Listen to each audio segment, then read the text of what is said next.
mbanje kugushimira ufunguye ino video ukaba ugiye kuyireba kugeza irangiye. Uyu munsi tukaba tugiye kuganira ku bintu ushobora gukora kugira ngo YouTube yawe cyangwa se YouTube channel utangire uhembwe ufate ku mafaranga nk'abandi. Njye ubagezaho iki kiganiro ni Blaze wa Shine TV. Nkwibutsa niba utarakora subscribe, uyu ni umwanya wo kugira ngo ukore subscribe kugira ngo ubone ko kugiciro maze simpwemwe kubagezaho video nziza cyane zabafasha mu buzima bwanyu. Kandi unayisharinge n'inshuti zawe kugira ngo ibintu bimenyekane, abantu bave muri za online business usanga bashora amafaranga kwinjiza bikabagora cyane. YouTube rero nk'urubuga rwizewe rw'uburyo ushobora gukoreraho amafaranga. Ibigaragara ni uko muri iki kinyejana cya 21 turimo abantu bari kugenda basobanukirwa no gukoresha internet cyane. Bivuze ngo cyangwa bisobanuye ngo uramutse ufunguye channel ya YouTube aka kanya ukuze subscribe 1000 na watch time 4,000 mu gihe gito cyane waba watangiye gukorera amafaranga maze nawe ugakira igitino tukitwa kashi. Icyo ngufitiye hano ntabwo gisanzwe kuko mu cyumweru kimwe usabwa nta kindi gukorera amafaranga YouTube channel uhembwa na YouTube. Njye cyo gukorera kugura subscribe y'uburyo umuntu afungura na watch time 4,000 kandi ku mafaranga make cyane ku kiranguzo. Iyo ushaka no kubyiga ndabikwigisha kandi nguhera ku kiranguzo n'amafaranga make cyane.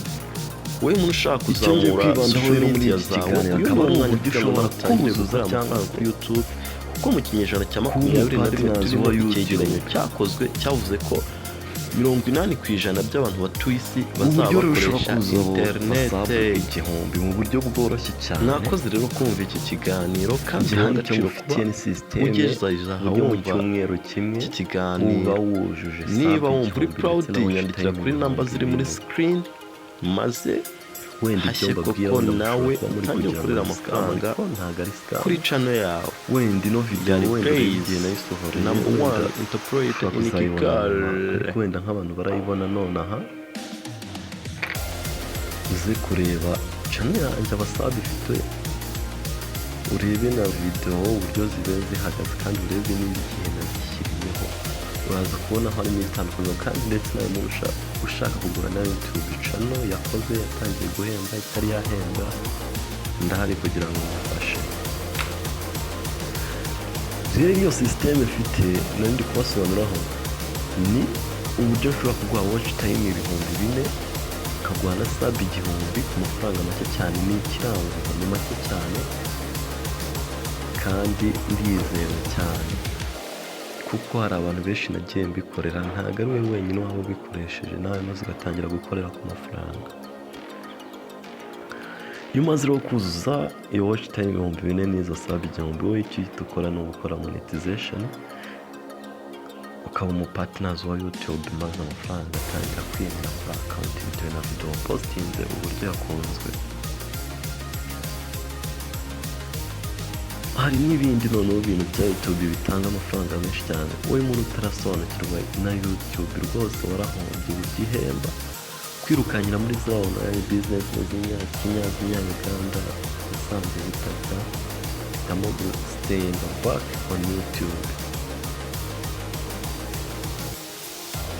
Ubwo rero icyo ukora uhita wapurayinga. Iyo umaze gukora niyo monetization warujuje sub 1000 na watch time 4,000 uhita ukora applying hakajya hacaho amagogo ads.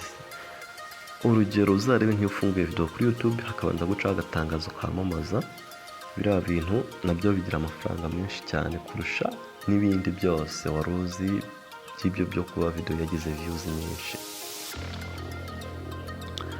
Kandi ninjye umuntu ushobora kubigufashamo byizewe maze nawe ugatangira gukorera amafaranga. Kandi niba utanasobanukiwe nomero yanjye ni 07881919 105. ndetse nawe muntu ushaka kwiga uburyo ushobora gutanga izo serivisi, ibyo ni ishuri nigisha cyane, ndabikwigisha kandi ku mafaranga make cyane, ugahita ubimenya maze nawe ukajya ugurisha abandi ndetse nawe ukigurisha, ukiyubakira ibyawe.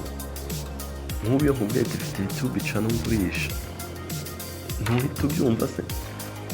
Yes, nawe naguha system nawe ukajya ugurisha abandi, kandi kubyiga ni ibintu biba byoroshye kandi igiciro ni hasi cyane. Urumva ko rero uko mutinda niko muhomba ibintu byinshi. Nari Blaze wa Shine TV, boss manager wa televiziyo Shine TV.